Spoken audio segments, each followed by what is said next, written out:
Bonjour mon ami, ça va? Je m'appelle Laurent et puis je fais des petits reportages un peu pour savoir ce qu'ils pensent les jeunes. Ouais. Voilà, j'aimerais bien savoir un petit peu si, parce qu'aujourd'hui on nous parle de plein de choses, mais il y a une chose dont on ne nous parle jamais, c'est qu'un jour ou l'autre on va mourir, vous et moi. Oui. Et après, qu'est-ce qui va se passer à votre avis une fois qu'on est mort? Est-ce que vous y avez déjà pensé? Je sais pas du tout, je suis encore jeune. Jeune, mais même si je vous souhaite de vivre jusqu'à 120 ans en très bonne santé, je ne peux pas vous garantir 5 minutes. Vous savez que malheureusement, il y a des jeunes qui meurent aussi. Dans des accidents, il n'y a pas d'âge pour mourir. Ouais. Alors à votre avis, vous n'avez pas une croyance, vous n'avez pas une religion, vous n'avez pas quelque chose de... Vous n'y avez jamais pensé quoi? Aussi quand j'étais plus jeune, j'étais un peu chrétien, mais bon maintenant... Ah, vous n'avez plus de foi en non. fait. Ouais, c'est ça. D'accord. Ben, en fait, quand on meurt, on va être jugé. Et on va être jugé par rapport au bien ou au mal qu'on a fait. Donc, pour savoir si on fait du bien ou du mal, il y a les 10 commandements. C'est la loi morale que Dieu a faite pour nous dire si on est bien ou si on est mal. Vous connaissez les 10 commandements? Pas du tout, non. Eh bien alors, je vais vous dire et on va voir comment vous allez faire. Et attention, je ne vous juge pas, hein, parce que moi, j'ai lamentablement échoué au test. Que ce soit clair. La loi, elle dit, tu ne mentiras pas. Est-ce que vous avez déjà menti? Oui. Comment on appelle quelqu'un qui a menti? Un menteur. Un menteur. Est-ce que vous avez déjà pris quelque chose qui n'est pas à vous? Voler, non? Volé. Ouais, quand j'étais plus jeune, ouais. Même maintenant, vous n'avez pas téléchargé de la musique illégalement, sans payer, jamais? Si, sur YouTube. Et voilà, par exemple. La question qui tue tout le monde, surtout les hommes. Est-ce que vous avez déjà regardé une femme dans la rue pour la convoiter? C'est-à-dire pour la convoiter, pour la draguer? Plus que draguer. Est-ce que vous avez déjà regardé une image pornographique? Oui. La loi, elle dit, tu ne commettras pas d'adultère. Vous voyez? C'est pour ça qu'elle est merveilleuse, cette loi, parce qu'elle ferme la bouche à tout le monde, et en particulier aux religieux, qui se croient mieux que nous. C'est pour ça que je n'ai pas le droit de vous juger. Parce qu'en fait, on est tous pareils. Ouais. J'ai menti aussi, j'ai volé aussi, j'ai regardé des choses qu'il ne fallait pas que je regarde. Vous voyez, on est tous pareils. Donc le jour où on meurt, on va être jugé par rapport à cette loi-là. Et si on est jugé par rapport à cette loi-là, on sera coupable ou innocent? Coupable. Et si on est coupable, on va au paradis ou en enfer? En enfer. En enfer. Et ça vous chatouille pas un petit peu de savoir que si vous mourrez demain, vous risquez de partir en enfer? Bah, Vous voyez? un peu, ouais. Eh oui, un peu, ça nous dérange. Hein. Le mot enfer, c'est un sujet qu'on préfère éviter. Vous voyez? Maintenant, je vais vous dire, c'est Dieu qui a tout créé. Vous croyez en Dieu quand même? Alors Dieu, non, je sais pas si j'y crois. Alors je crois que vous mélangez Dieu et la religion. Il ne faut surtout pas mélanger Dieu et la religion. La religion, c'est des hommes qui se sont accaparés Dieu ou une image de Dieu et qui l'utilisent pour dominer sur d'autres hommes. Mais qu'il y ait un Dieu, c'est obligé puisqu'il y a une création. Regardez par exemple votre téléphone, faites voir. Ne vous inquiétez pas, je ne cours pas vite. Regardez bien le téléphone. La preuve même qu'il y a quelqu'un qui a fait le téléphone. Elle est là devant nous. Imaginez, je vous dis, vous voyez ce téléphone? Il s'est fait tout seul, au cours des années.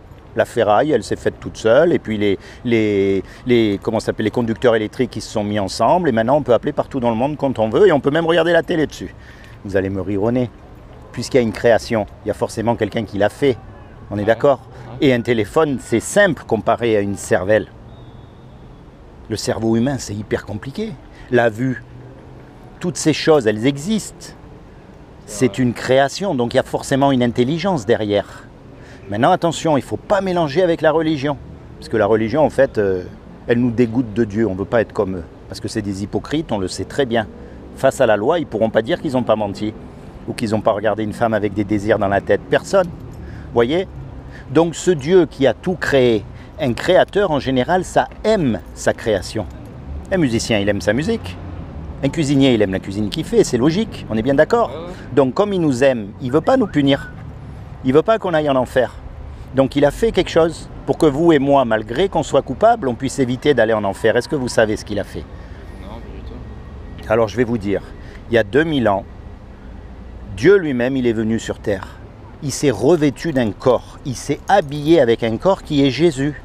Et il a dit, quiconque croit que Jésus est le Fils de Dieu et qu'il est ressuscité des morts, il aura la vie éternelle à mes côtés. Mais ça ne suffit pas ça, parce que les démons aussi y croient, et ils tremblent. La clé là-dedans, c'est ce qu'on appelle la repentance. Et repentance, ça veut dire quoi? Bien sûr, il faut arrêter de voler, de mentir, de faire toutes ces choses, mais ça on le sait parce qu'on a la conscience qui nous le dit. L'essence même de la repentance, ça veut dire de se tourner vers Dieu, pas vers une religion. Après, je pense, j'y crois un petit peu quand même en Dieu parce que j'ai vu des vidéos, des images de personnes qui se sont fait, comment dire, il y avait un démon en eux, un diable, et du coup, je me dis, Ah ouais, donc du coup, si le diable il existe, Dieu, il existe aussi. Dieu aussi. Mais la clé, voyez-vous, moi mon but, si vous voulez, c'est pas de vous amener dans une religion ou dans une église. Si vous allez dans une église, c'est très bien, mais c'est pas mon but. Mon but, c'est quand vous êtes tout seul, vous commencez à vous rapprocher de Jésus. Vous lui parlez. Vous lui dites ce que vous avez dans votre cœur. Dites-lui, j'ai du mal à croire. Dites-lui, j'ai des doutes. Je ne sais pas. Il ne faut pas avoir peur de lui parler parce que vous avez remarqué une chose, on est unique. Il n'y en a pas deux comme vous. Et ça, depuis que l'homme existe, il n'y en a jamais eu deux comme vous. C'est ça qui est fou. Et ça montre que Dieu ne nous a pas fait des robots.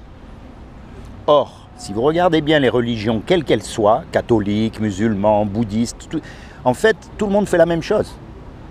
C'est des robots. Vous voyez ce que je veux dire? Et ça, c'est pas bon, c'est pas ce que Dieu veut, parce qu'il nous a fait uniques. Comme il nous a fait uniques, ce qu'il veut, c'est une relation unique avec vous. Une relation personnelle, parce que vous avez subi des injustices que moi, j'ai pas subies, et vice-versa. Vous avez eu des joies que j'ai pas eues, et vice-versa. Vous voyez ce que je veux dire? Donc vous avez toute une histoire que moi, j'ai pas, et vice-versa.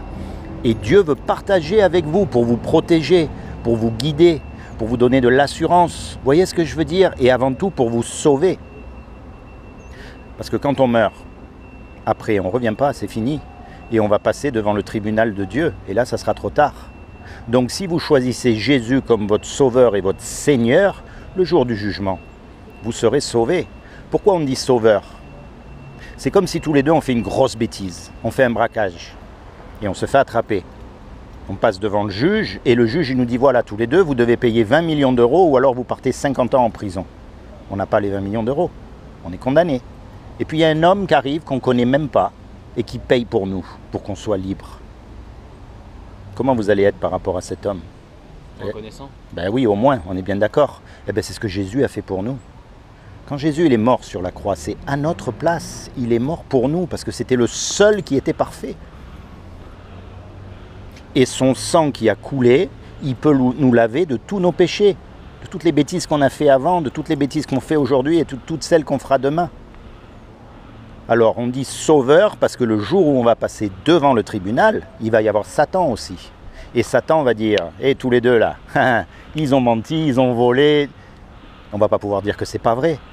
Mais Dieu va dire, oui, mais attends, ils ont choisi Jésus comme leur sauveur. Alors, tout est oublié, tout est effacé. Comprends, la foi chrétienne, c'est ça. C'est de choisir Jésus comme son sauveur pour le jour du jugement. Et Seigneur, pourquoi? Parce que comme tu as dit, tu vas être reconnaissant. Donc, s'il te demande un service, tu vas le faire. Logique. Donc, quand tu vas lui parler et qu'il va te demander des choses, tu vas le faire. Tu ne vas pas voler, tu ne vas pas mentir, tu vas obéir à tes parents. Tu vois? Et petit à petit, tu vas te rapprocher de lui. C'est pour ça qu'on l'appelle Seigneur. Parce qu'il va devenir le Seigneur de ta vie. Tu comprends? Tu vas le suivre. Tu vas aider les pauvres. Tu vas faire du bien autour de toi.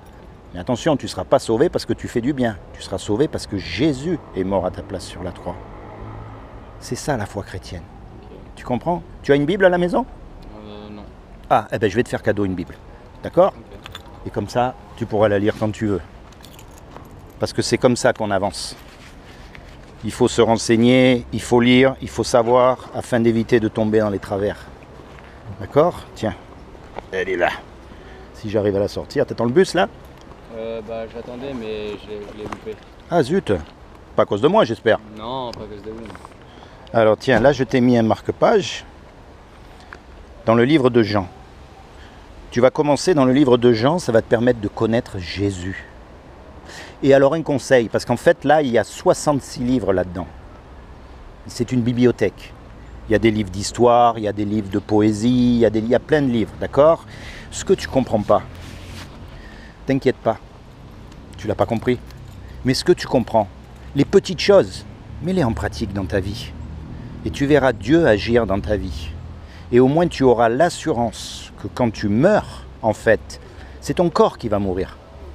Mais pas ton âme. Tu sais bien que tu as une âme. D'où viennent les pensées, par exemple? Du cerveau. Oui, mais d'où elles viennent? Comment ça se fait qu'on a des pensées? On ne peut pas les voir. Pourtant, elles existent. Les sentiments, c'est pareil. On ne peut pas les voir, on ne peut pas les toucher, mais ils existent. Tu vois, il y a tout un monde qu'on ne voit pas et qui existe. Et c'est ce monde-là qu'on va rejoindre quand on meurt. Alors, souviens-toi d'une chose. Soit ce que je t'ai raconté, c'est des salades, et on aura bien rigolé pendant 5 minutes, soit c'est la vérité. Et si c'est la vérité, il faut faire très attention, parce qu'on risque de perdre beaucoup si on ne s'attache pas à la vérité. C'est comment ton prénom? Angel. Angel, en plus. Eh ben, dis-moi toi, hein. Seigneur Jésus, je te demande vraiment que tu te révèles dans le cœur de Angel en tant que son sauveur et son Seigneur afin qu'il soit sauvé. Je te demande aussi que tu agisses dans sa vie et que tu lui libères de tous les péchés possibles et inimaginables qu'il a effectués jusqu'à maintenant, Seigneur. Je te demande de le bénir, lui et toute sa famille. Sois béni, Angel. Sois béni et rapproche-toi de Jésus. D'accord? Okay. C'est le seul qui vaille la peine. Dis-toi bien qu'il est vivant. Donc tu peux lui parler. Tes paroles, elles tomberont jamais en l'air. D'accord? Tu sais qui t'écoute. Sois béni, mon ami. Sois béni. Toi aussi.